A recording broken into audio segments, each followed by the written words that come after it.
1, 2, 3, 4, 5, 6, 7, 8, 9. How much hours have you stayed up for the most? You mean like back across my entire life?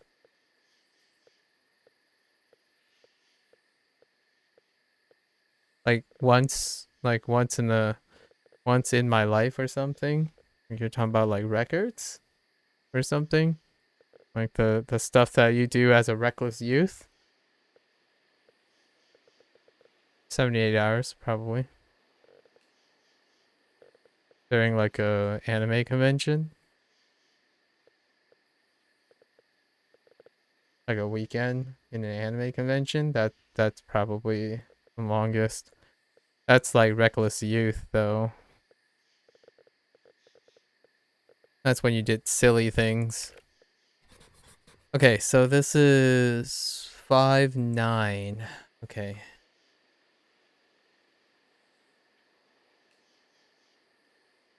Yeah, alright. So we'll do like 4 and 4 and leave 1 for path. Alright. So let's am I on bathroom? I am on bathroom. Okay. So let's make that's 5, you dimwit.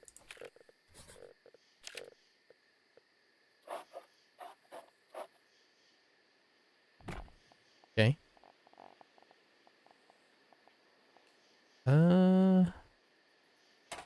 4. Do I remember how it felt? Yeah. Uh it felt alright because I was at a convention. So it was just nonstop stuff. When I was younger, I had really problems sleeping. I still do, kind of. But it wasn't like a healthy thing when I was younger. I'm a lot healthier now than I was before. But it was youth, right? Youth, lots of utility. Body utility, that is. Can't say I didn't push myself to the limit when I was younger. Diminished return still though. Copper plates. Wow, these cost copper plates. Okay. I have to emphasize that there was diminished return doing such things.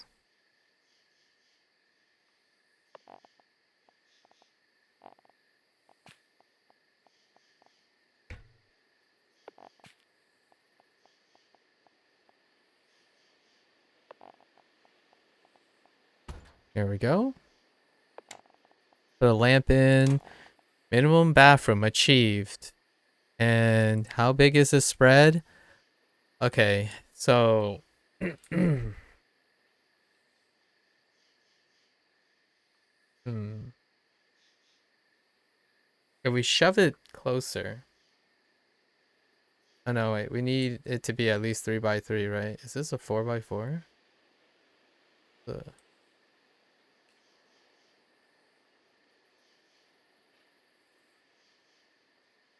4.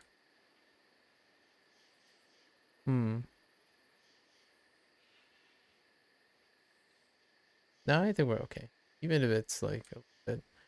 Because we wanted to breach. Okay, alright. So now we're gonna do like front desk is probably something like this. Wait, can I still? I can't. That's I need at least one block, right? This walk.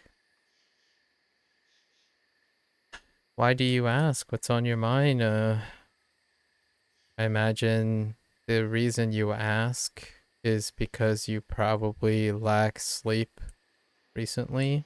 How long have you been up now? I'm gonna say reasonably 32 hours. It's not uncommon for people to be up for 32-ish hours. but I would not, in terms of the vast body of literature, I would not recommend keeping that up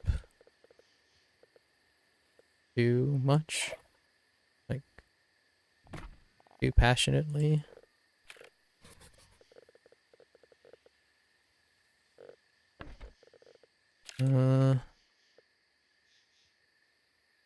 I can squeeze 2 rooms in. Or I could do this thing, right? I could locate this, I shove this against this wall, right? Here. And then I have room. So can I create?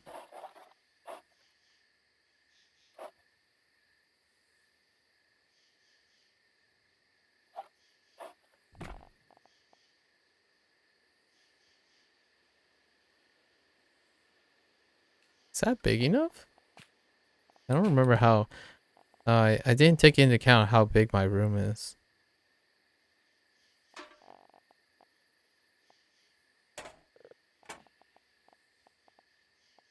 These windows, though.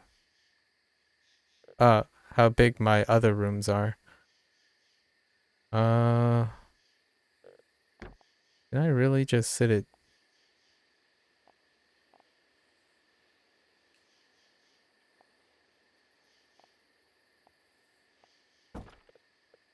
I'm getting a little triggered by the spacing. Oh, you had a random thought? I see. I see. Fair enough. Something like that. Okay. I wouldn't entirely recommend. I mean that you nail the number. You're very observant. Oh, well, I take, it's statistics, right? I'm a very number-oriented person. So I would guess I'm still guessing, right? I'm not asserting that I know exactly the thing. I just, if I had to take a gamble or read into things, I would pick the most likely statistical probability, and it would be relatively close. That's generally how I would go about it. It's more like how close you are to a figure, and then what's the probability of the chances, as opposed to what is and what is not. I tend to stray really, really far from ever having a conversation using what is true and what isn't true or false. Um, it's a very common practice. Prevents me from overreaching, which happens quite often in conversations with people online, if you know what I mean.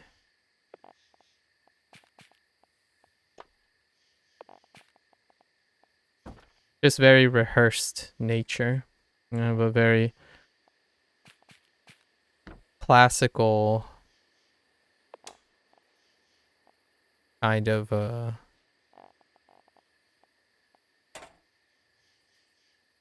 personality for these kind of things.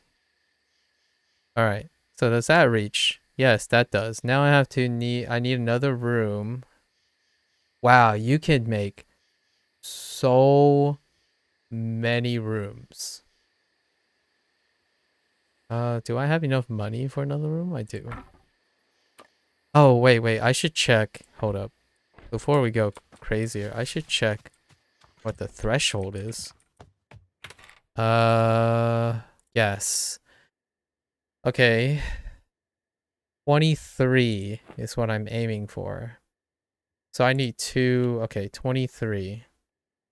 And then decor, 23 plus. And then 12. No, are you serious? Oh, my plan doesn't work. It has to be on the same floor. All right, that sucks. So I need a dining room. I actually don't know any other person who are like you. Our academics usually are like this. Yeah, yeah. Um, uh, I guess the word you're probably looking for is academia or intellectuals. That this is typically the type of conversation. But the thing is, you have to remember that intellectuals don't usually stream on Twitch. Like they don't usually openly or publicly do these things unless they pivoted from a career, which if you're asking, so Twitch is still statistically predominantly male, and and this type of hobby and streaming tends to still be predominantly male, like this thing that I'm specifically doing. And the likelihood of someone who's an academic or an intellectual, right? Someone who's in academia and is successful, um, this type of thing is negligible. It's insignificant compared to the engagement and the challenge that you have in whatever career you've succeeded in. So it's very uncommon still, like very statistically uncommon for anyone with my career background to participate in this type of activity in any way. So rarely would you, well, first, it's rare to be with the academic background that I have, you are already talking about less than 5% of the world population. And then of that 5%, less than 2%, I would say, if that's a reasonable number. I think that's being conservative. Less than 2% are participating in these types of hobbies publicly.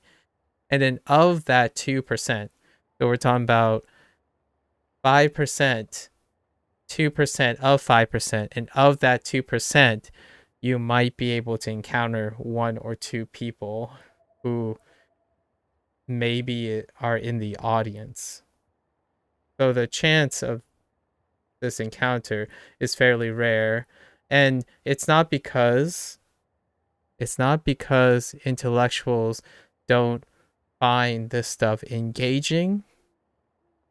You have to know that academia and tends to promote pragmatism, right? And pragmatism deals with how much effort invested and then what is the return on investment.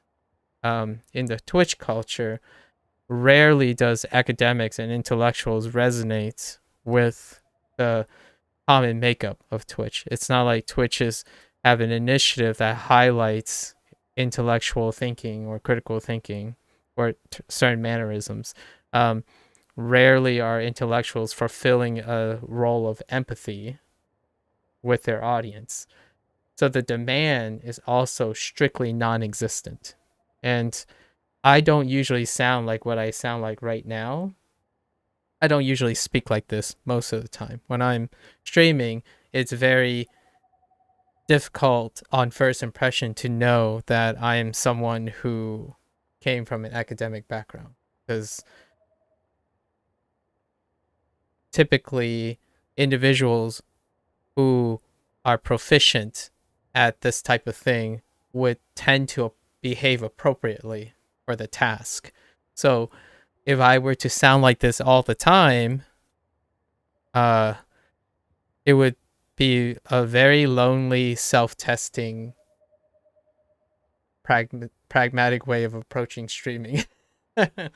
But with that said, I also don't see myself doing this as a career. So I do let loose every once in a while on talking like I would normally, like I would talk in a professional setting. It's not fair to compare, but at the same time, it's only fair to me because of my professional background that I cannot see myself ever reaching a state as a streamer to the professional level that I was held to when I was an expert in something. So perhaps in the future, the standards of what the content is, the format, and like the vetting process or some sort of higher standard would elevate and change my opinion. But the threshold to be a successful career oriented proprietorship of a streaming business, I guess, the threshold is really, really low, like relatively speaking, compared to my life experience. It's not to say those individuals who are successful haven't exceeded those standards. It's just for me, there's a absolute diminish on return, like diminished returns all over the place. So, um, that is largely the driver that you would rarely ever expect to see anyone who sounds like me on occasion be here, because their careers are far more pragmatic. You know, they're respected, they have legacy, they require an incentive and feeling of being impactful to society. There are so many things that people concern themselves with on Twitch that don't resonate with intellectuals. And for me, I specifically am catering and talk about subjects that are relevant to the like gaming community and media. However, if I ever am with colleagues, it would be very, very difficult to demonstrate that what I am doing right now for fun has an impactful and meaningful uh, effect on people. In a nutshell, Twitch is basically gambling in terms of success. Uh, it is for those people who aren't intellectual. So, gambling is a subjective term, right? So gambling is in the eye of the beholder. So, um, I typically, if gambling deals with probability, I view everything as gambling. Like, I see problem solving as probabilistic outcomes. So, gambling can be arbitrarily, what is gambling? A 50-50, a 60-40, a 90-10.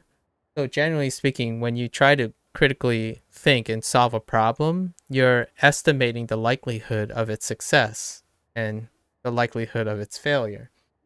And for Twitch, if say your cutoff is like 5% success rate, that would be like gambling.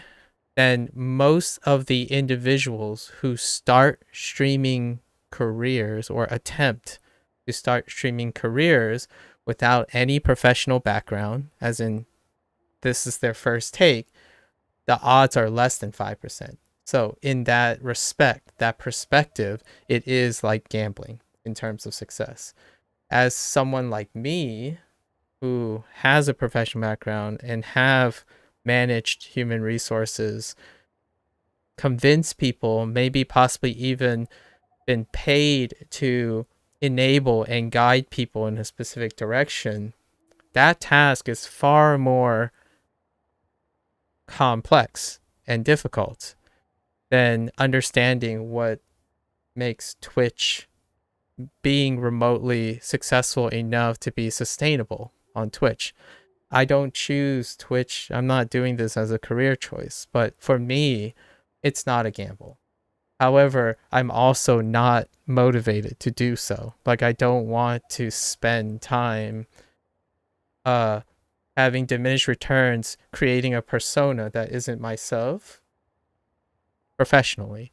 So, if I were to approach this in a professional standpoint, I would be a very different person today. Like, your exposure to me or your impression of me would be extremely different, because what comes with critical thinking is the capacity to be opportunistic and optimizing for, it's kind of like microtransaction games.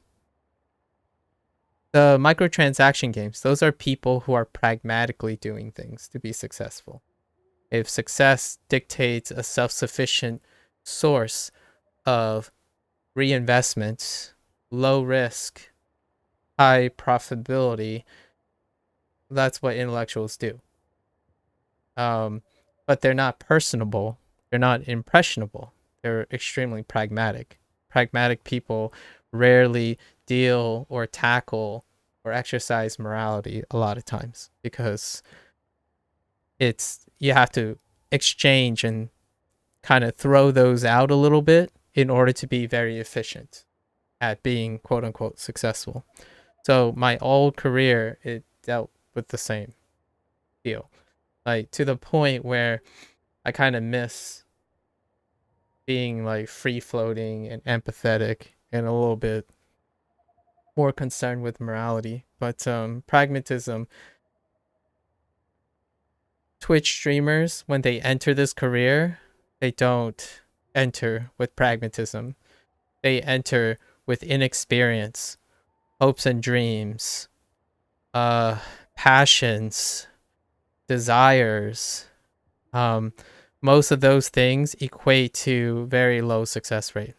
Those are non-practical, non-critical thinking and a far, far inexperience and underestimation of one's capacity or lack of skills at the moment. But you kind of learn through growing pains, right? So effectively, some of these Twitch streamers would eventually learn and cultivate what they have that I have already cultivated over like half my life, not doing this. Having to change your persona is actually why I refer to as gambling, because despite being one of the biggest factors of success, I deem it as unacceptable personally. That's fair. That would be your, from a professional standpoint, that will be your task and challenge for the rest of your life. Because you're associating morality with pragmatism. Behaving appropriately to the industry and learning and adapting a passion of that tool set is what makes professionals different from amateurs.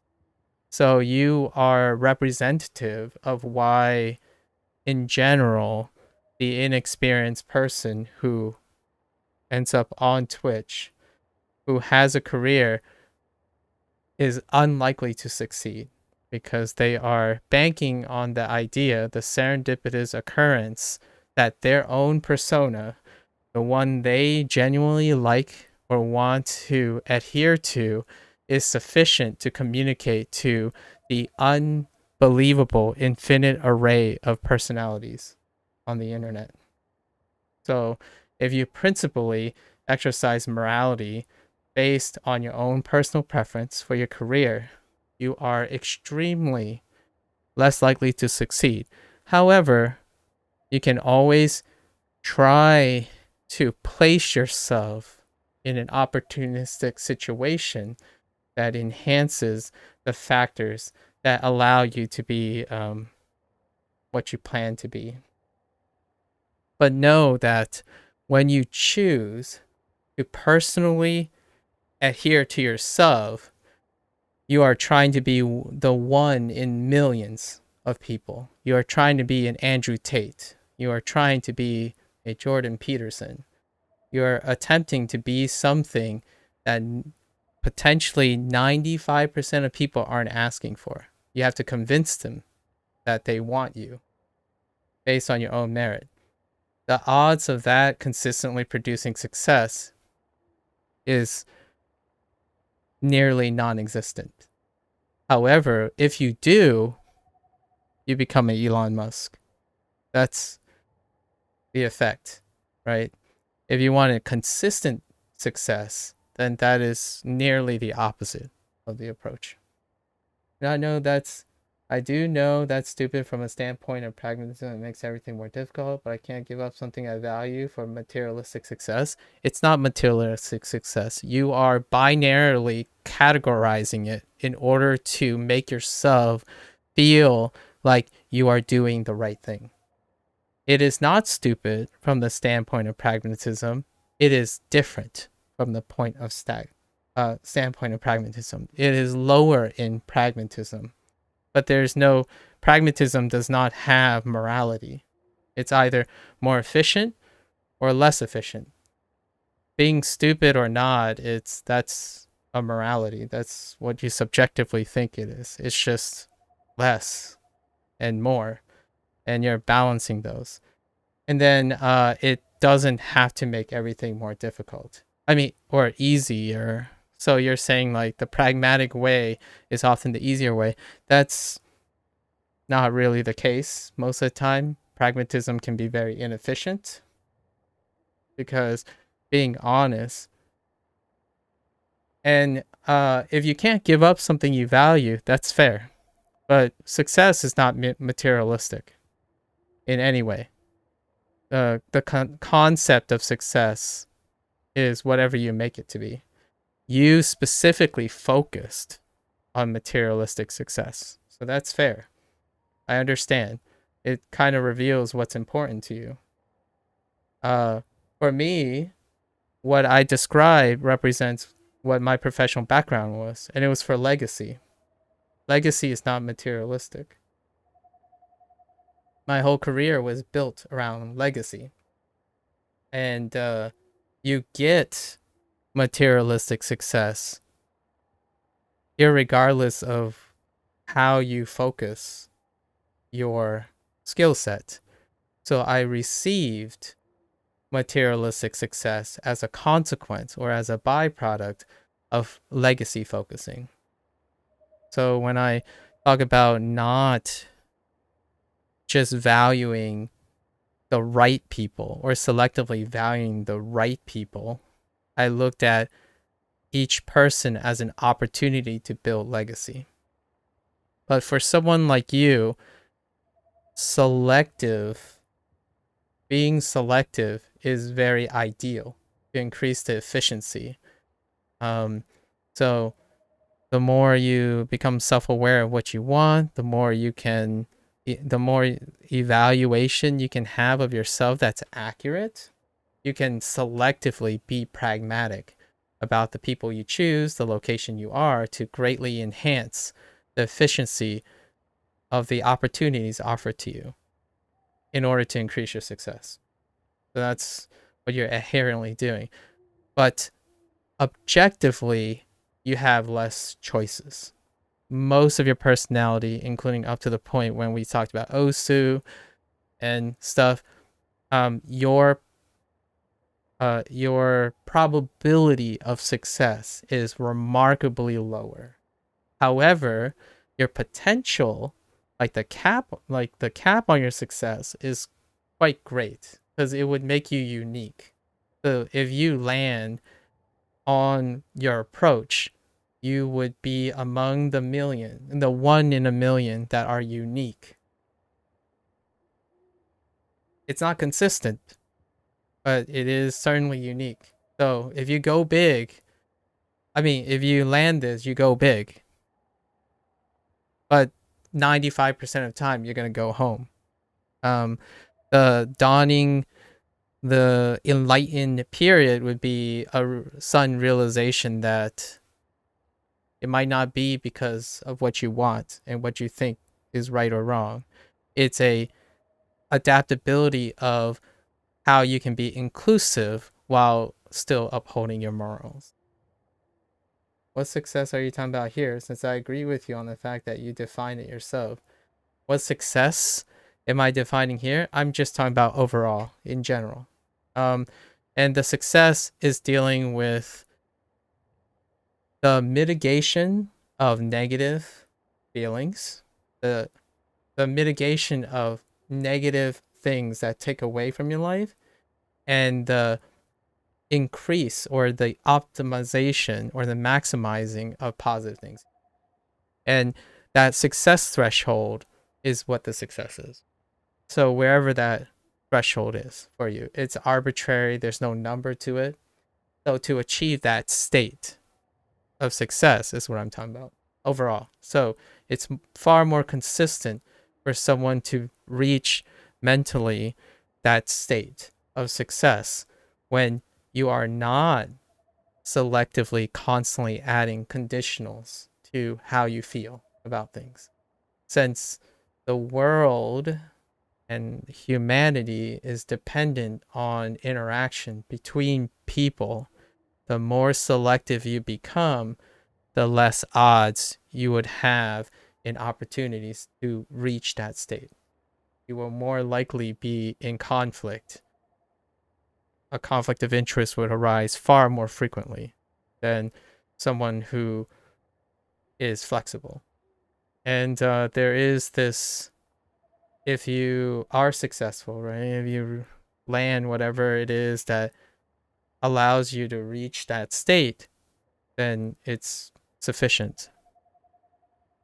Um, the alternative is if you don't reach that state and you start entering this loop, the idea is to become more and more flexible and learned and basically learn through observation how one can acquire passion as opposed to intrinsically experience passion and morality. Uh I talk about this stuff all the time. Um it's part of the stream content, you know. I don't really I like to emphasize for most people that the game is typically a B-roll or a backdrop for these type of discussions. But yeah, as long as you accept the consequences, right? The effects of your approach to life, it brings comfort. It brings catharsis. So if you can accept the odds, it's irrelevant what someone tells you, how they prescribe or tell you how to succeed. If you understand and accept the challenges, questions, odds, you're getting closer to the state of success because you're comfortable with where you are or how you're approaching things. Right? Anyways, that's a good digression. But I still need to know how to lay out this house. And I just realized, I just found out that my dining room is not useful. My dining room is Papega. I need to relocate it to the first floor. This was so perfect. Man.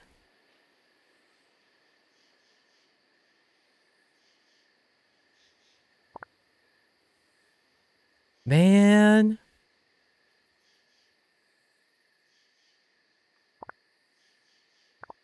Hmm.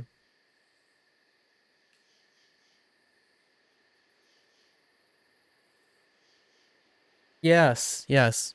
And it creates you know, just there's a real big danger to being blindsided by yourself. And I don't think there's any greater enemy that keeps someone from reaching what I deem success, which is the state in which you're satisfied. You're more satisfied. You have more positive feedback from your actions than you have negative ones.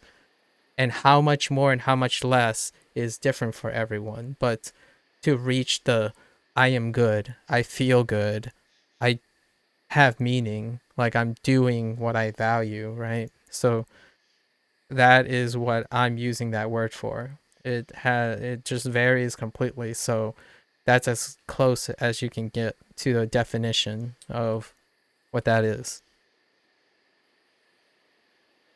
And for me, obviously,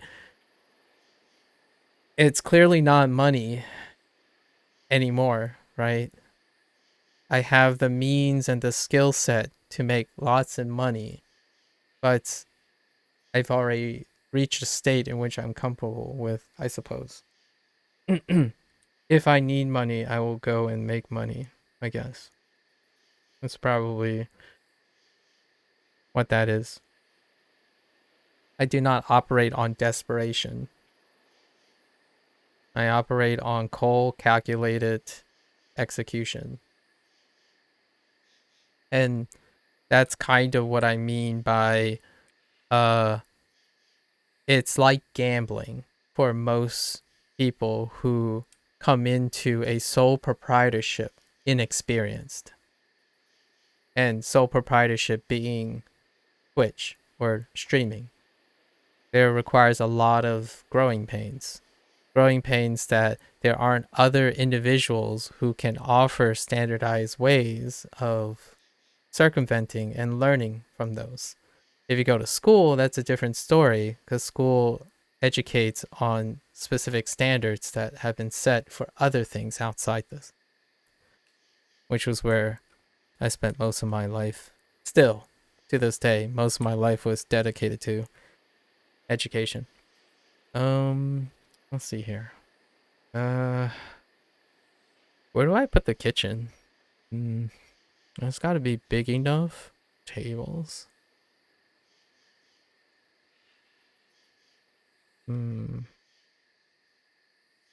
How big is that table?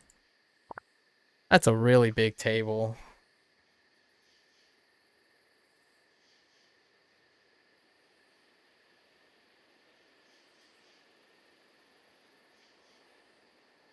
Oh, and I can't use the second floor then. I can't even put a room up here because the room would require, I guess, if you don't need dinner service. It's a special room, so I guess if you don't use, I'm trying to think of I'm trying to think of a way I could lay this out, but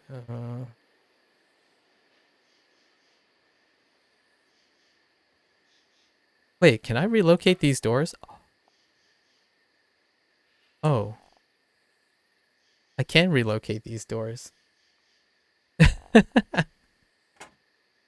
All right, let's put the door over there.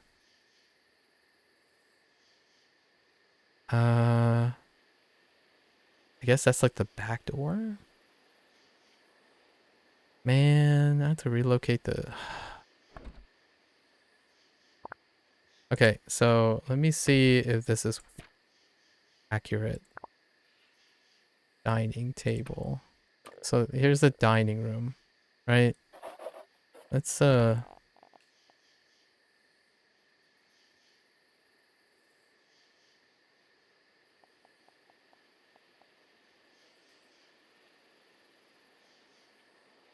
man, I'm really not digging the shape. But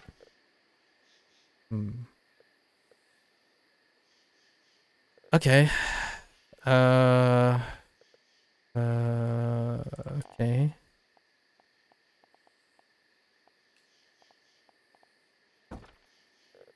Right? Rip.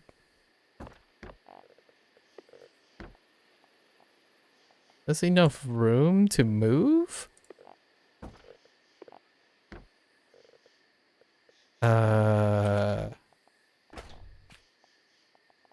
Don't you dare. Don't do this. Oh, man.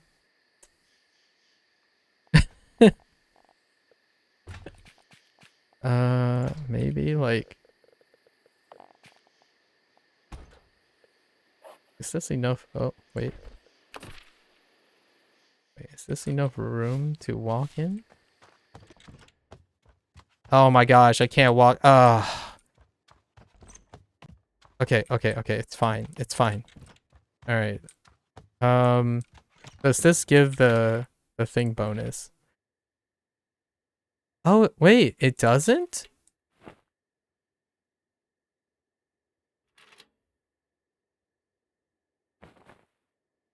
Wait. No. Wait, wait, wait, wait. Oh no, the dining room operates on proximity. Doesn't it? Wait, no, it doesn't. What the heck? Wait, I don't get it. No, no, no. Oh, do I have to actually put food in here before I can see the contribution? Are you serious? So I don't have to do that? Like,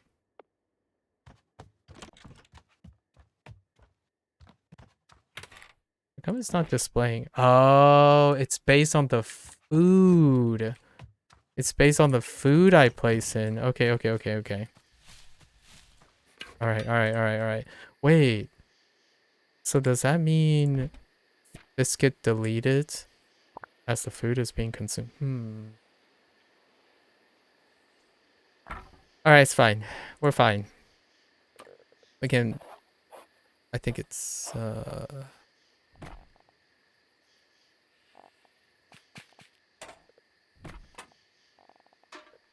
game, please.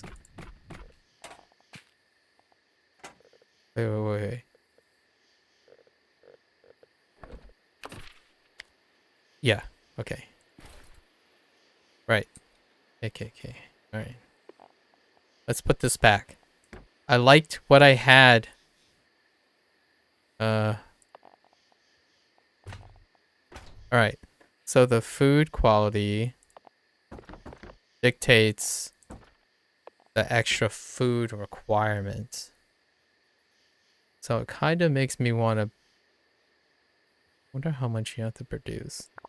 So first we have to test that, right? We gotta make sure. So if I put in food, we're gonna have to move that table. Dang it. That perspective is so weird. Okay, so we put something in here, right? Boink, right? So you get a 1? Yeah, you got a 1. All right, cool. It's kind of like this though. What I said was more like this. So it's kind of relevant to this game. The thing about like career professionalism and stuff, it's very much related to this. Like, why do I play Bear and Breakfast as a game? A lot of the things I said kind of filters into that, right? Like, would you say having viewer numbers is a materialistic success, a form of materialistic success?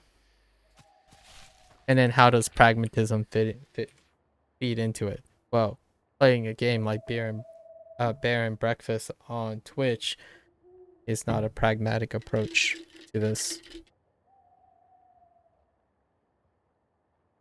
But then you have to interpret what my objective is, which is neither, I guess, because I don't see this as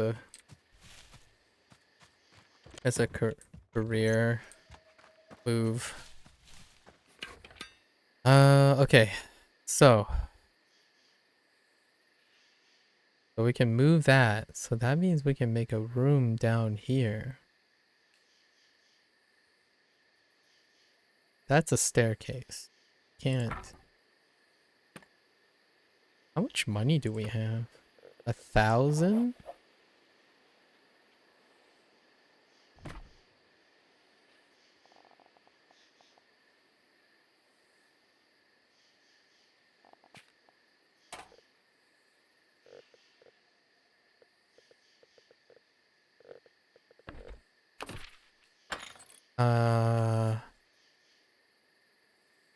Do we have enough stuff?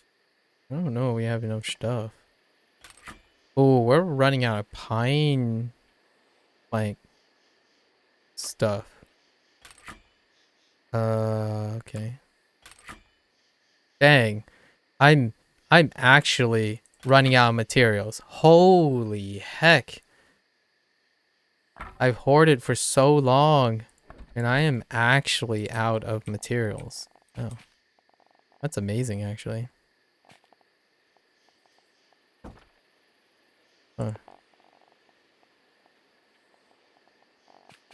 intriguing.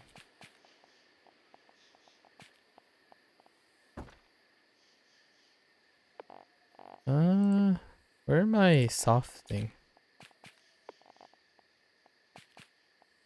Wait, hello?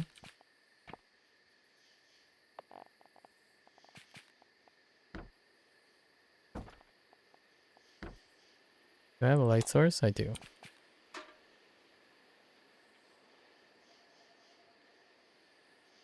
You know what? I probably wouldn't play this game, not because I think it's bad, but I assume I would get bored when problem solving doesn't involve stress management. When problem solving doesn't involve stress management. Fair enough. I see what you mean. You have a very idyllic form of satisfaction. Should I move one space? Yeah. Oh, but that's one block over. That's kind of weird. Why do you do that, game? All right, we'll just.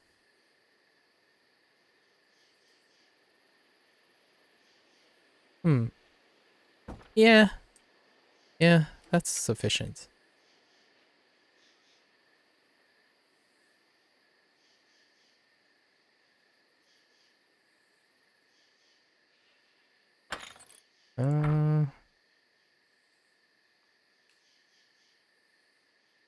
Stress is something placed on the self. So, I can't empathize with your comment.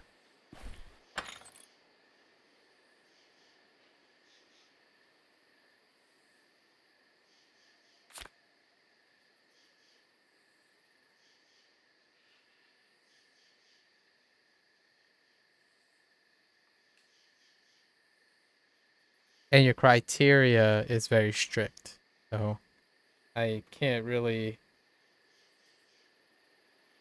say that things have to be stressful to be extremely rewarding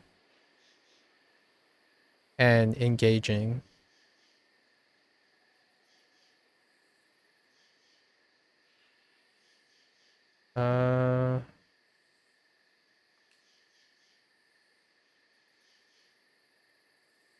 That's my money. Okay. I gotta grind that stuff up. Oh no, I don't have guests right now. I can't look at guests. Oh wait, I still can't look at guests. Okay, cool. 28, 23, 18. And I need to cook food.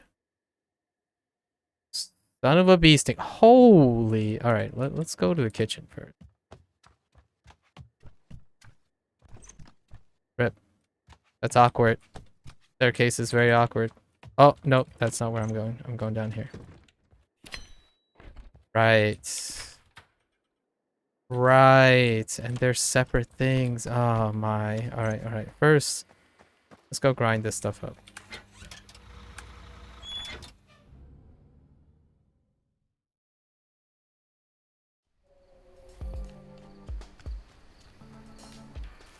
It's tough, but yeah. You're a very principled person. It's very I respect that. I can only share mutual respect for something like that.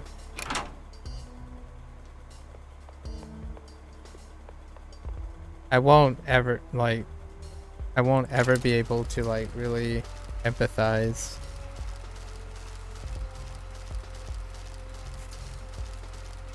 It's kind of endearing in a way. I find things that I'm incapable of, like not very proficient at, to be very endearing. It's a way of life that is very intrinsically not compatible with me anymore. There was a time though when I was like a lot younger.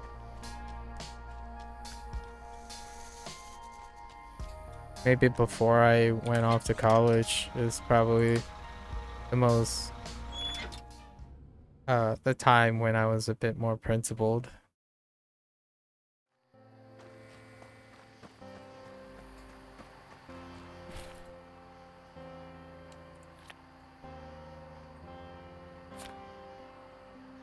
Okay, and then now we need to, let's go grab all the food.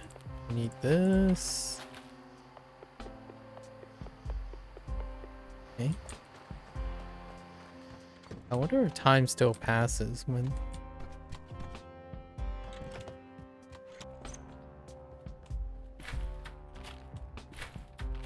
There we go. All right. Okay, so here's the food stuff, right? We have food values. Here it is. Tomato soup. We don't have milk. Roasted potatoes. We don't have butter. We don't have eggs. We don't have anything. Actually, I can make mushroom soup though. Okay. Man, this is a roundabout way of doing this stuff, but I get it.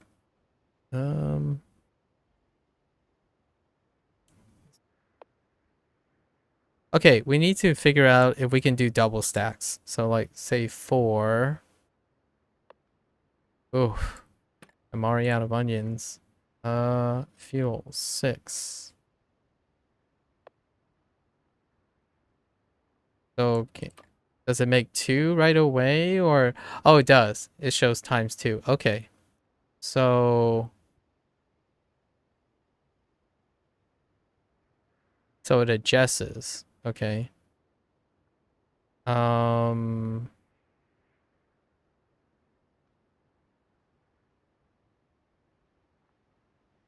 so we can make 6. I mean that's fine, right? So 12, 6.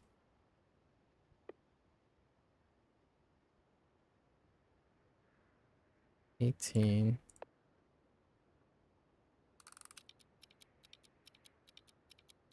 I don't feel like that deserves respect because I don't feel much control over what I value or not. The only way to change it for me is to get more data on the site, hoping I would find inconsistency in what I believe, but I cannot be honest about it. Feels complete. Oh, I'm sorry to um it's tough. It's not great when you don't feel like you're in control. I can empathize with that though. Like the feeling of losing like feeling like you're spinning the wheel, right? You're trying to it doesn't feel like you're making your like the stuff that is lining up or the things you desire aren't just lining up, like being a very predictable fashion. That's definitely something that uh it's going to be a life thing, right? It's a life task to wrestle control over stuff. um I hopefully you're remaining proactive about it and then somehow maybe finding inspiration somewhere can provide more consistency for you. Life's a really long journey. It's a big adventure. So plenty of opportunities. I like to hope there are plenty of opportunities. Um I'm quite optimistic about individuals who exercise a healthy amount of self-identity, which you clearly do, in my opinion. You have a very strong identity. And with that comes when you're pressed, right? When someone who has a very strong identity gets pressed, the problem solving and the problem solving part and the vigilance and persistence kind of come out, raise the occasion, hopefully. This is just being optimistic. Obviously, it would take a lot more details to really be in any way offering any tangible inspiration. for someone. But I think having an extremely strong identity in a world that is very strongly a requirement of being fluid with your identity in order to more or less achieve what one wants or acquire the resources to enable them to achieve what one wants is a very noble but also a very difficult task. And I think that is deserving of respect, in my opinion. It's admirable, to say the least, to take on the odds and challenges. I'm not one of those people. I take the most efficient path to achieving my goal. They tend to be, for lack of a better word, the path of least resistance with the highest return on investment. Generally speaking, that's my approach to most things. So it doesn't often feel like I could, for someone like myself, I could fall into a false sense of security, so to speak. The approach you have taken often puts you in a challenging position consistently. And if you raise to that challenge, you are constantly forced to grow stronger with your identity. Otherwise, you become closer to the other end, which is being more adaptive and more agreeable. I think it's a really tough task. It's a very difficult way to approach things. And I'm not saying that it's easy to change or it just comes naturally. You know, you are intrinsically the summation of everything you are, you know, your genetics, your nurturing, your condition, your culture, and it places you where you are now. So if one were to compare my approach, say, to your approach, the odds are substantially stacked against your preferences as opposed to mine. It might be different in the future. I don't know if we'll live long enough to see the dramatic change in things. In a world that still emphasizes achieving great things consistently by an individual, that would most definitely be a world that offers greater opportunities for someone who has a very strong sense of pride and self identity.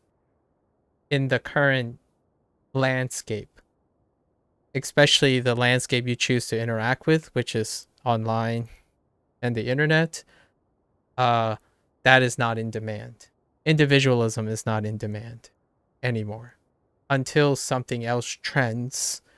If there was like a pioneer or another trailblazer that comes along, you might be able to be an early adopter who can trailblaze with right behind the individual, or you can be the trailblazer. But trailblazers, you know, they're extremely rare. They go against, no one asked for it yet. That's so if you feel like you're like me, who's quite objective minded in a way that we have to see data, we have to see and observe patterns before informing our future gambles, like our future predictions, that type of thing is gonna be hard on someone who is very individualistic and prideful.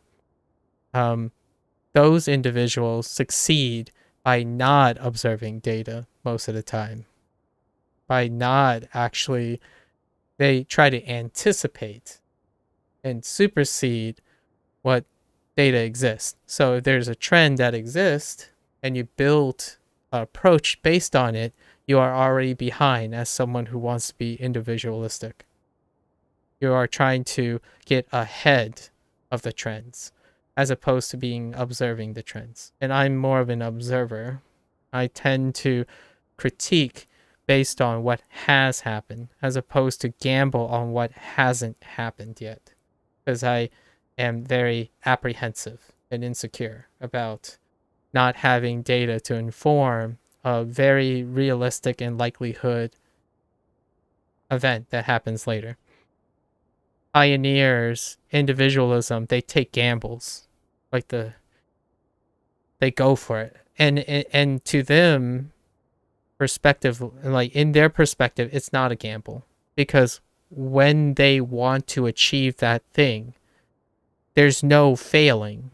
That's not something they entertain. The idea, they're not looking at it typically as a probability of, oh, there's a 30% chance I'm going to fail. It's more 100% I'm going to succeed, or it's just inconceivable.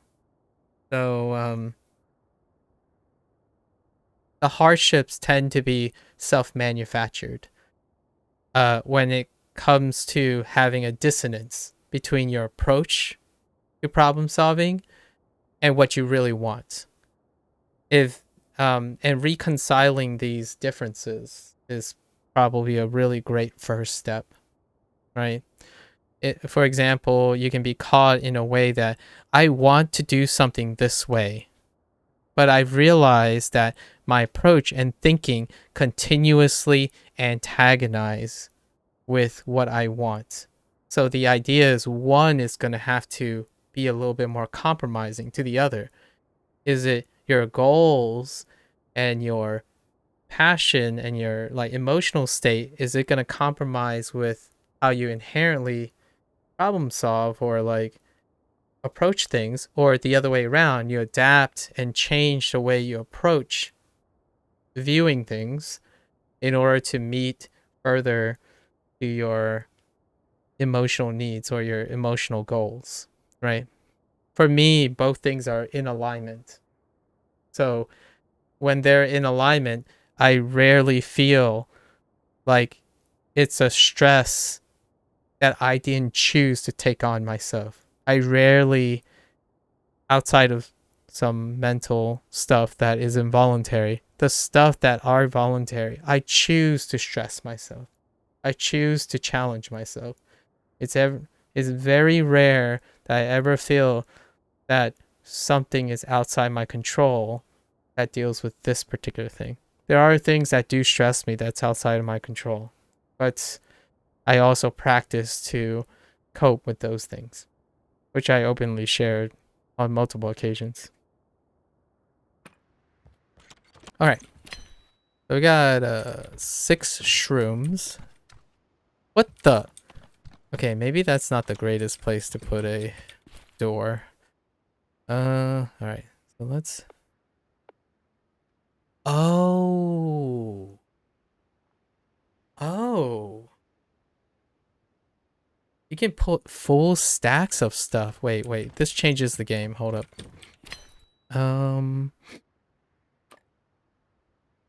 Okay, so this changes the game. You can just go ham and just process all the food. Okay. There is a chance I might be goofing here, and if the food goes bad, I'm gonna be screwed. But we'll see. We'll come to that bridge when we go. So we're gonna whole hog it and just front load. Okay. What else can we produce? Mashed potatoes? Yes, we can do mashed potatoes. Potatoes. Boil. Again, I'm also a stranger online, so definitely take inspiration and, observe and stuff, but take what you want to take and use what you want to use, as opposed to being me unintentionally gaslighting you. I'm always concerned about that. I might sound very coherent, but that's because of my own perspectives. I am not overreaching to understand your problems or and I'm not saying I do understand them. I don't want to give you the impression that I'm making sweeping, profound remarks that can change people's lives. It's very dangerous to overreach, in my opinion. And it's the one thing that influencers and like big influencers tend to not be able to see because their resonance of their influence is so gigantic that unintentional things like that tend to happen a lot. But since I'm in a state where I can legitimately possibly cause some vast disagreements with one person, I try to nip it in the bud or prevent something like that from happening.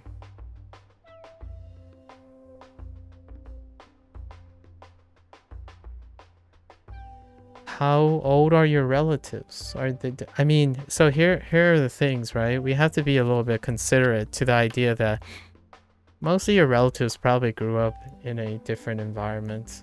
And I did too. But I'm a millennial that ended up transitioning to adopt a lot of things that are online.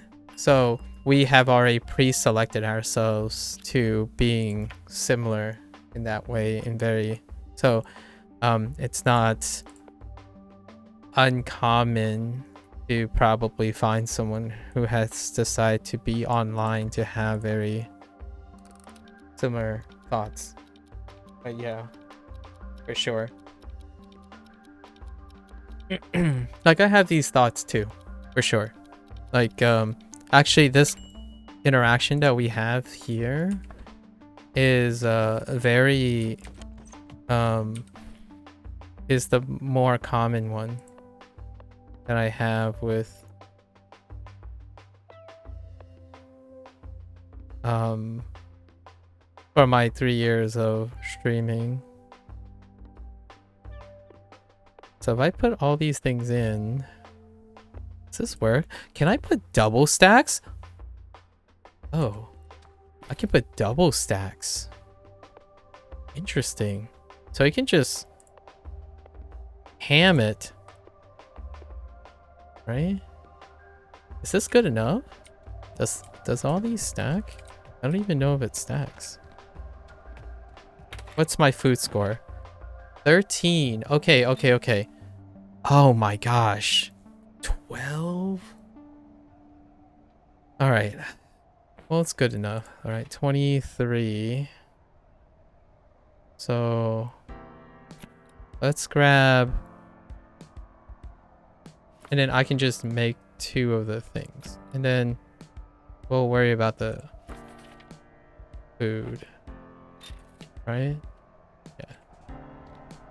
Yeah, so let's make 2 of those like cushy seats. 2 cushy seats. Man, I'm strapped for some. I don't know what I'm doing with these cushy seats. Holy heck. Hold up. I'll just put like another one here. I have no idea what I'm doing. All right. I think that's enough for the 2 guests. So we have enough for the guest stuff. All right, and then I just saw something else. Per persona, that's just. Hold up, I need to blow my nose 1 second.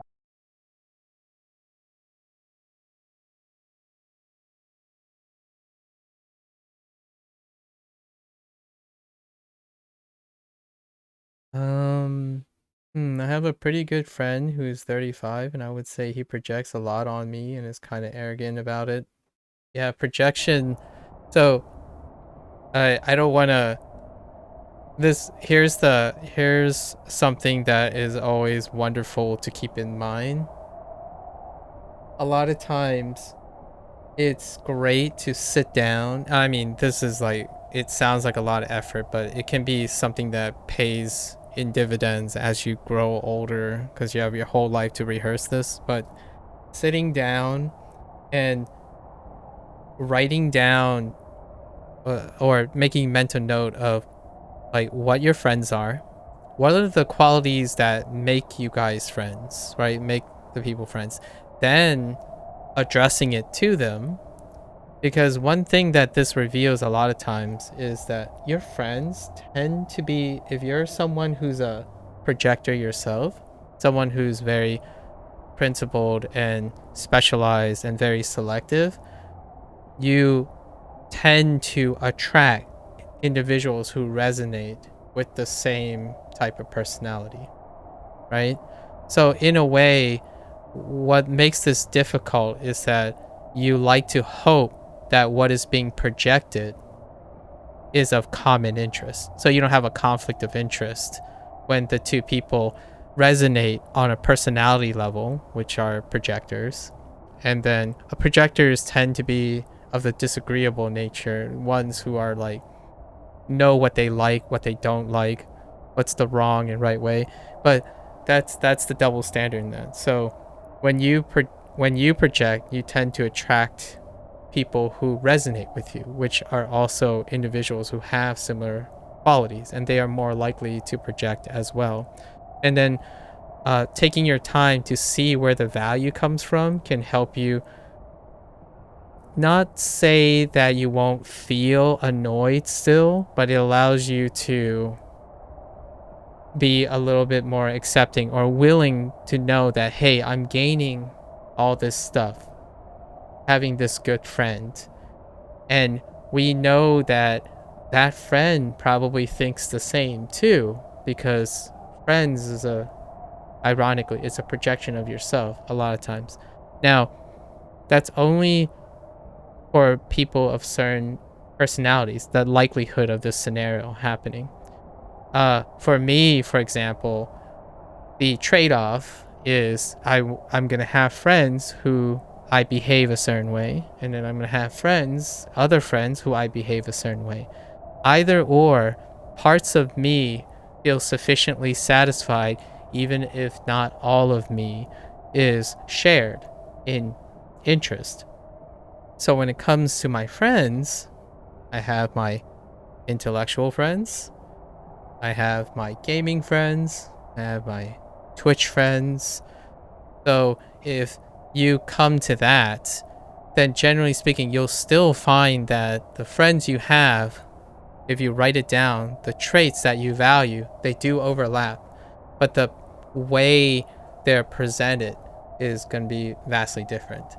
So I don't know what I'm saying is actually accurate. I'm saying when you get through the task of writing this stuff down and looking at it, you might come to the answer, oh, hey, maybe this annoys me because I don't feel like I'm a projector, someone who has this. So perhaps in the future, I'll look for quality. Is it a deal breaker for me, kind of thing? And it goes into everything else, right? All the other types of how you become selective of the people around you. One of the greatest, in my opinion, one of the greatest things that you can fall back on is a support network that you selectively created for yourself, mutually with other people, with an accurate presentation of yourself. So there are plenty of reasons this can pay off, because we've been very associated with abusive relationships, where it can be friends, it can be close friends, it can be just coworkers. Wanting to be around people you think you want may not necessarily be what is the thing that you actually need. So taking a time to step back and look at that tends to help, or like, it's a great proactive way and a great way to appeal to your objectivity or your pragmatism, which people seem to value a lot. I personally, as someone who have pragmatism as a selective bias, I actually find it very endearing when people take chances and not think about all these. So it's kind of like the grass is greener kind of thing. It would be fun to just go and just do. But when I see other people do it, that's fantastic. And it works out, that's even more crazy. I don't have romantic gestures of friendship or stuff like that because I understand that my friendships are learned. They're not felt. So I have learned to be great friends with people. Not like something happened and then we just clicked. Clicking is rarely how I describe how I make friends. So you got to ask yourself, what kind of person are you, right? Kind of thing. It does sound like if I had to guess, like if I had to gamble, it sounds like your good friend is a lot like you, and that's great, actually. If you know what I mean. Like it sounds like you guys resonate, but the thing that is resonating may or may not be apparent to like mutually. So to know that you are a projector and you have a friend that's a projector also allows both sides to be like aware, like, oh yeah, okay, I'm a little strong today. I'll double back. So if your friend is projecting a lot, perhaps they might not be aware that they are as well, or they might not be aware you don't really enjoy it, but you also can empathize with your friend that perhaps you do it too. So then it could be like a really good empathizing point. You can exchange like, oh yeah, okay, so we both kind of do it, which is kind of fun to laugh about. And then we can talk about, oh yeah, sometimes I get carried away. I know how that feels, kind of bonding moment. Sometimes the worst traits in people can be the most strongest bonding traits between two individuals. It comes with if truly the awareness reveals that there is a common trait between. So, for example, the worst trait I have with one of my best friends is we are absolutely balls to the walls, indecisive, absolutely indecisive. And in a sense, it kind of creates an annoyance to achieving goals. Like, to do something, it takes an act of Congress before the two of us decide to actually do the thing. And sometimes we don't, and we only punish ourselves for not doing the thing. And that creates an annoyance. However, it's also the very nature of that keeps us together as friends. Because we know that we are unnecessarily agreeable people. And we actually think that creates a poor trait to be friends. Like, so we inherently don't do much together. But that very nature of that occurrence became the thing that we resonate the most. Just as an example. Like, Sun, Sunwraith, he really dislikes a lot of things. Like, he's very selective. But that's the very trait that I've come to appreciate about him. Even though everything I'm going to say, he's gonna dumpster on. So understanding what is the reality and understanding how one defines the thing, you can kind of learn to love things or learn to like things or learn to appreciate things. If you are that type of person. I am more the person that learns to appreciate things by doing and being, as opposed to someone who decides beforehand.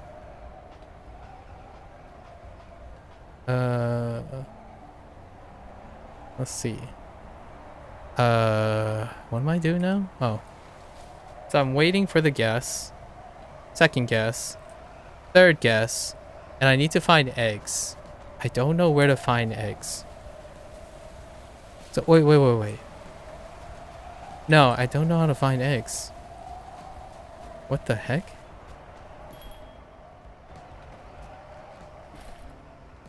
Yeah, I don't know how to find eggs. I guess we have to find some chickens or something. How much money do I have? I don't have enough money to build another.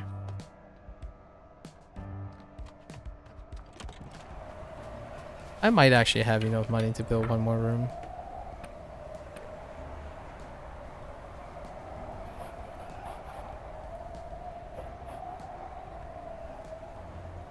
Is this room big enough? That's too big.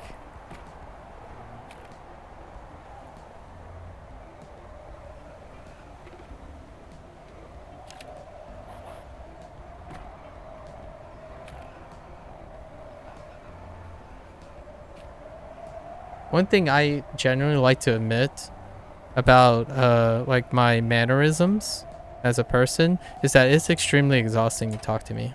So a lot of times when I started streaming and doing this kind of stuff, I typically practice not being exhausting. So a lot of times I basically behave like other streamers. And you might be thinking, this is where that whole principle thing comes in. It's like, but you're not being yourself. It's like, well, this is myself. I tend to be agreeable. So the wholehearted nature of the reward is for me to be able to blend in. So I don't have these conversations very often. It doesn't attract audiences. It doesn't make for light conversations, and most people don't watch long enough to have long conversations. In fact, over the last 3 years of streaming, they were the point of friction, because individuals don't come in expecting to make an observation and then enter a very long discussion about something. So it comes at the expense of myself knowing what the pragmatic way of doing things is, and I have no reservations about taking that risk sometimes, knowing what the consequences are, and then doing something else knowing what the consequences are. The more of a person that I can be dynamically, the more reward I get. So in my opinion, that is what makes life worth living for myself, is to be many people, to be as many people as I can be, because that is the goal. I want to create legacy within the most number of people. Even one person a day is sufficient to keep me moving. I say I'm selective too, but I enjoy the entertaining theory and abstract way too much to dismiss it. That's fair. It's funny you say it's usually exhausting to talk to you, because I feel like I gain it. That's right. Yeah. What I'm trying to encourage is the people who stay, most certainly. However, we have to know, you have to know the elephant in the room. I probably, in terms of analytics, there are like 10,000 plus people, and you are one of like 4. So we have to reconcile the realistic statistics that it is it is usually exhausting, or it deters people from overall more fails than success.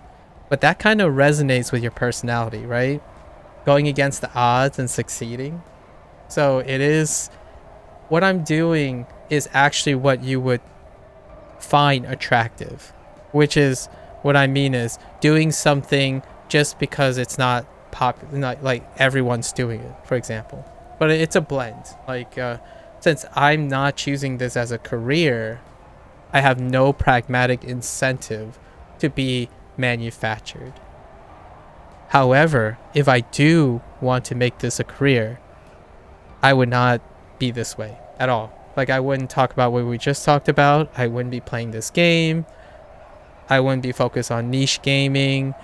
I wouldn't talk about controversial topics. I wouldn't dress like this. Heck, I'd probably wear a onesie at this point. I would be sensational, right? Because I'm a pragmatist. So, is that a word? I would exercise my due diligence to cater to what enhances the probability of me succeeding. So because of this, yes and no. If you wanted to make this a career, you would behave the way you are, but by coincidence, I'm behaving the way I usually behave. However, the coincidence is facilitated by a different goal, since my goal is not to be... It might change. So here's the catch, right? Here's the catch. If one day I'm going to start acting like a lot of people or start doing and adopting a lot of trends, you can probably rest assured that you know I'm doing it for a pragmatic reason. But until that day, not having viewership is actually kind of an accepted consequence of what I'm choosing to do. So that's why it makes it comfortable for me, right? In contrast to those individuals who say, I'm a streamer, I want to become a streamer, I have to do whatever I think feels great, what I'm passionate about, and that's how I'm going to get started, and then be worried about viewership or worried about the numbers. Well, the reality is, to get a startup, you have to appeal to the largest audience, and then perhaps you can spin your individualism, right? That's the reverse for the vast majority of people who believe how content creation starts. It's like deciding not to learn about the business that you're going into, expecting that whatever you do is going to be successful by chance. It's outside your control. The most relevant way to get a foothold before you get autonomy, you have to earn, and you have to basically earn and create your autonomy. So when you enter a business, especially a landscape, like for example, Intel is a gigantic corporation, but they had to enter with a specific standard to compete with AMD and NVIDIA when they released their ARC GPUs. And even for such a gigantic corporation, ARC GPUs are failing because they did not check the standards that are coming in, right? That's kind of like this, only now we're not talking about corporations, we're talking about individuals. And you know what corporations have that individuals don't? Redundancy. Individuals who start sole proprietorship has one point of failure in the beginning. That's the person. The singular owner is the point of failure. The likelihood of a giant company with redundancies to fail is far less likely than a singular person. That's the risk. But you know, owner takes all too, so go big or go home, I suppose.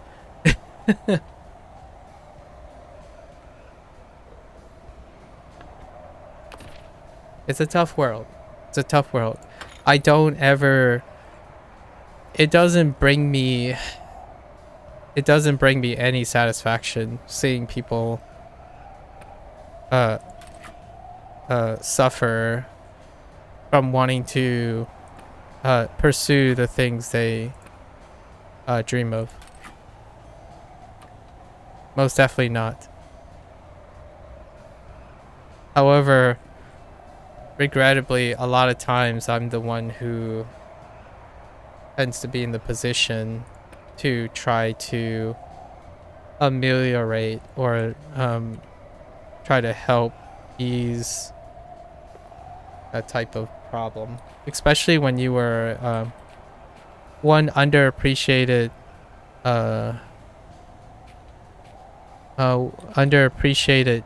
task of a professor is to pick up more or less the broken pieces for the first point of failure in a student's career. So I become very quite acquainted with trying to offer solace and a bit of encouragement. Because if you work at a high university, right, a great university, you are more likely to find people who will reach their first point of failure at a young age. And it can be very devastating. So a lot of times, it's actually remarkably similar to individuals who are reaching the first point of failure here. When kids 16 to 18 say, after school, what do? You try to start your first career with no prior knowledge, no entry experience. Often college is that first realization, right? So it lines up, like probabilistically it lines up. The experience, the first point of failure, tends to occur around the same time. So coincidentally, I can apply what I have worked on for a while, educating people, educating young adults, and talking about their career goals. And I can expand that experience that I've spent so many years cultivating to have talks here. So you gotta maximize. I'm basically like double dipping on all my skills. I'm always double dipping. If I can see myself triple dipping or quadruple dipping on my skills, I do it in a heartbeat, without a doubt. So I ran out of planks, and now I have to go get planks. Feels bad, man.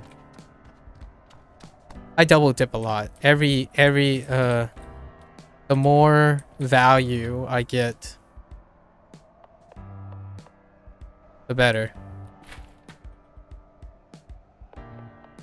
Dang it. I also need to keep collecting food stuff. I don't know how I'm gonna manage this. This micromanagement thing is not going out so hot.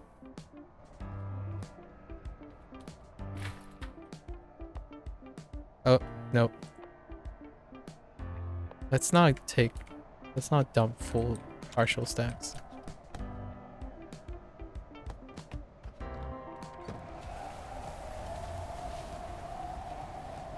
It matters to me that for me, one is enough. So you have to ask yourself what type of career matches your preference, what type of objectives matches your preference.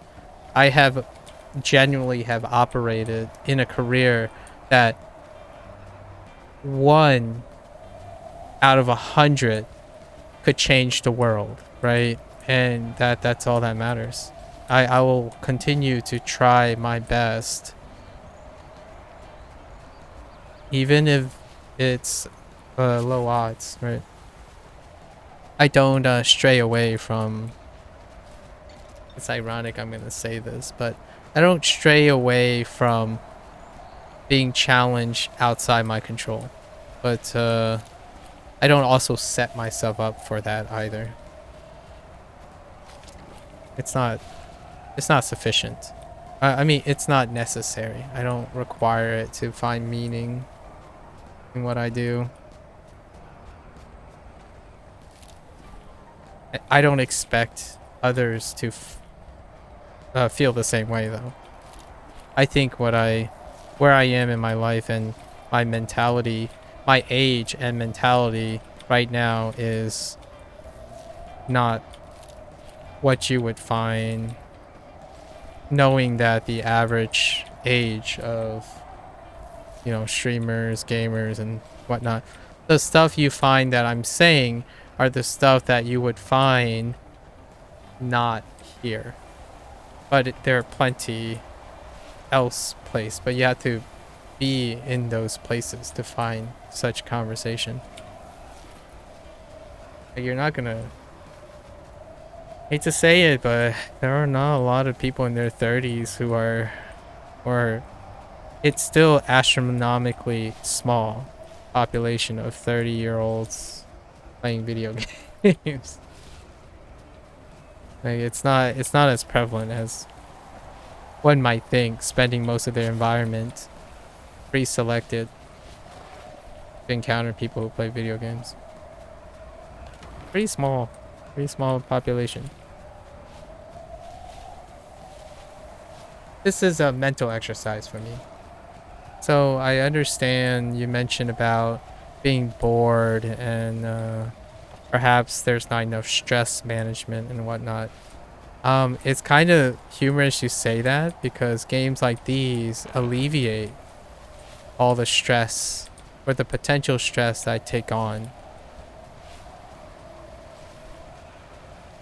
I get up in the morning to run and stuff. It's a mental exercise. In contrast to a lot of people's inclination to say like, oh, you're getting into shape and stuff. It's like, well, that's the pragmatic interpretation of running a mile in the morning. It can be so much more than just that. Maximize your perspective and your mindset. I run for 10 to 12 different reasons, not just one primary one. And the more reasons I can tack on to things, the more subjective reward and value I think I'm receiving from that task. And the more independent I become to outside influence. But at the same time, the more reasons you come up with, the more inclusive you can become when someone else mentions something. Like, why do you run? And then, you know, it can be any number of reasons. But since you spent most of your time figuring out all the potential reasons, someone's going to say something and you're going to be like, I can empathize with that. But you know, how about alternative reasons? I can think of a few. Maybe that will get you up and going even more, or push yourself even harder. That's kind of my goal. More perspectives. I can tell you, I have not found the secret sauce to telling people that the value of casual games as a challenge. There are some people that have personally took it up to see how they can make it a growing exercise. Growth doesn't necessarily have to come from hardship or challenge. It can come from so many things.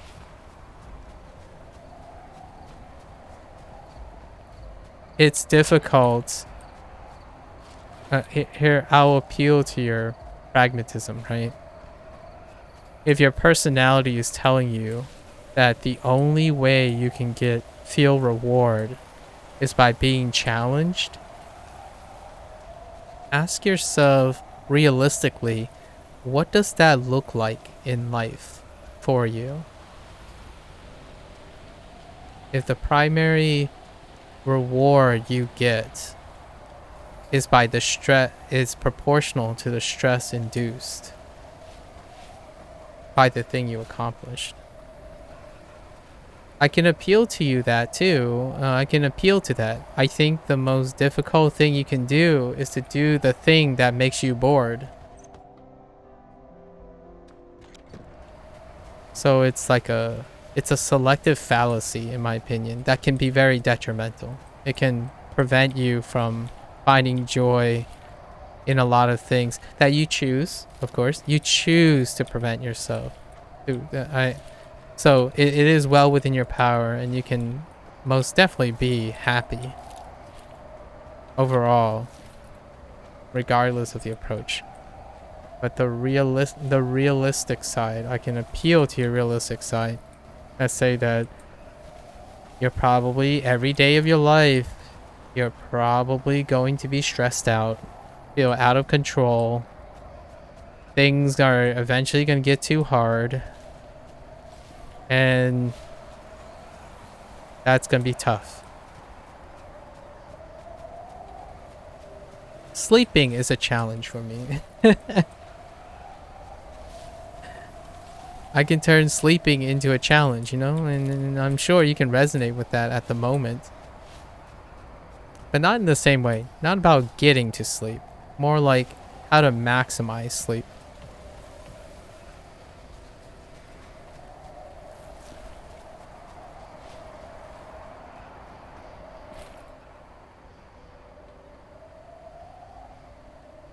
Do I need... I think I collect enough resources. Yeah, we're in that gameplay loop where we harvest stuff. I need another soft cushiony thing. The footrest. Wow, you get a lot of pine wood very quickly. And then what am I missing? Oh, I'm actually missing that. So let's make 2.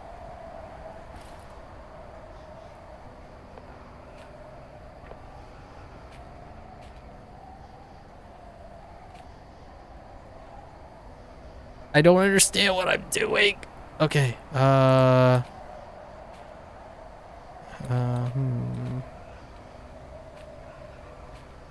Hold.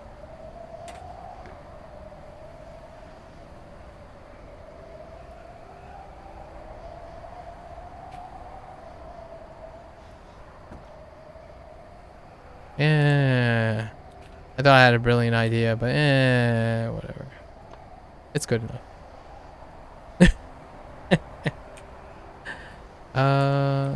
Do I have a lamp? Where are my lamps? Do I no longer have any more lamps? I don't have any more standing lamps. All right. Wait. Oh, I made popcorn? Oh no, I found the popcorn. Oh wait, I found butter. Wait, is that butter? No, corn on the cob. What? Oh, I made this. Did I make this? I don't... Whatever. It's fine. Let's buy this like rustic lamp. All right. We're getting close, I think. So we got our stuff up and running. I didn't get quite as...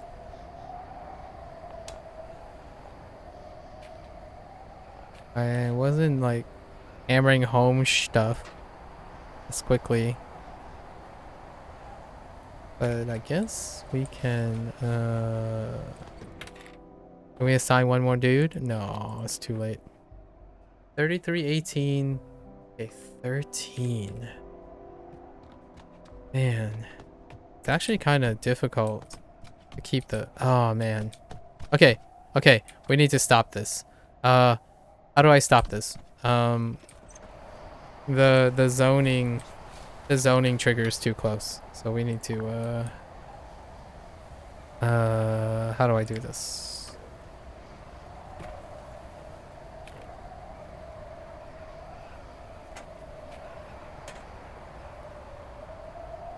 Yes.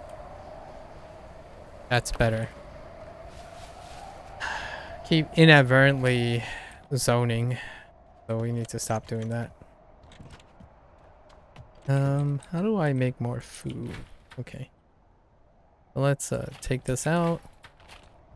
We need to make more food. Apples.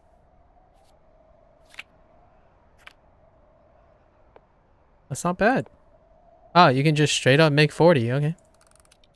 Neat.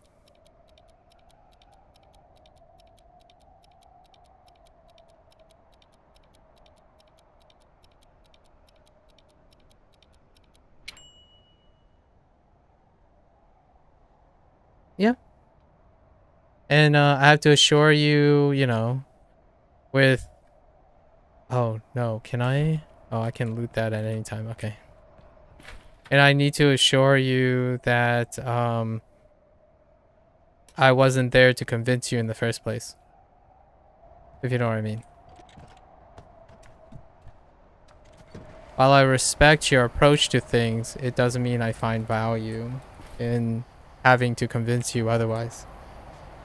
Like, I don't require any affirmation of what I'm doing. I like to live as an example as opposed to requiring any affirmation.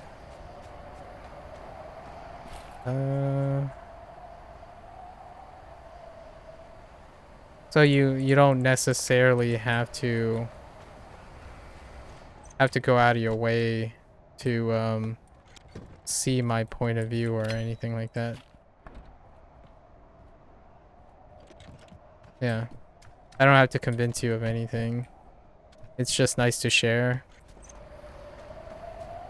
My goal is that I do things so that anyone could have an opportunity to be inspired, not that I need to be acknowledged or anything. I simply do it voluntarily.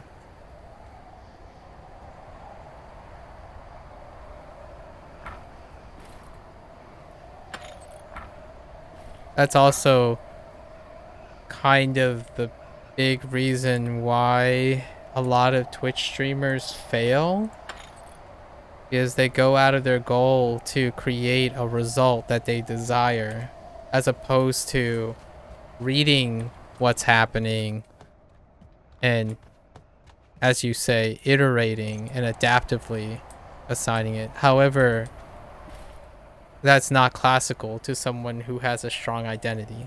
They tend to stick to their trajectory and continue to project their values, not intentionally or maliciously in a way, but it's a way individuals like that naturally feel comfortable when they are projecting. And I'm obviously not the person that is willing to project in most cases. In fact, if you're confused and find it exhausting that I give you contradictory ideas and it sounds like I'm not confident in anything, that's the point. Because I'm not that type of person. And successful streamers are not that type of person. Just so you know. Like the current landscape of live streaming requires coherence and a direction. It's easier to be told what to like, how to like it, when you should be laughing, when like it, very visceral, one-on-one, one-to-one things. For me, I'm not going to be able to give you a straight answer ever. Not even if I agree with you or disagree with you. I can support your argument if I choose, or I can refute your argument if I choose. It's both reasonable for discussion. I could sit here arguing with myself as a form of example. So when I talk about like difficult issues, I spend 4 hours talking about as many sides as I can find reasonably. And then the idea is to invite any additional perspective to continue enriching. I was trying to enriching the inclusiveness. I think the live streaming platform, not necessarily Twitch. Oh, I made it, but I didn't place it down. The future, if I had to take a gamble, the future is trending towards that type of thing. And what I'm setting up for, this is a hot take, what I'm setting up for is just that. So I'm starting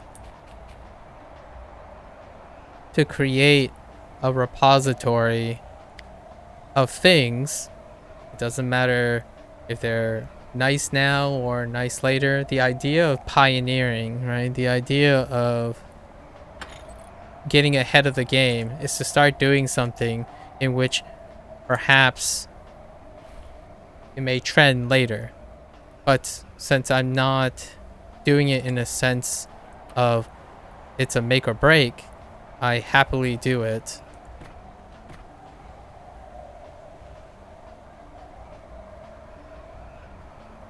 How is this not... Yeah, it's okay. Kind of looks weird. That's fine.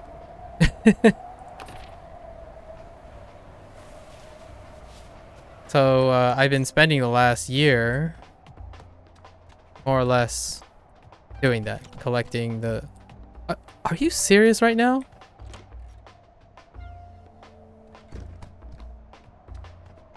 That's a collision I can't handle. Hold. There are a lot of other things I'm doing, like writing stuff. Lots of writing and essays and whatnot. All of them are just there.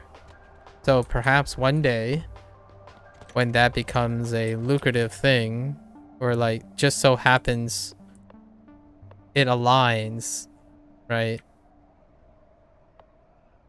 Then I'll take advantage of it. If it doesn't, it's not much loss. I've already took the value of doing it. I've already maximized the value of spending time working on skills I can use for other purposes.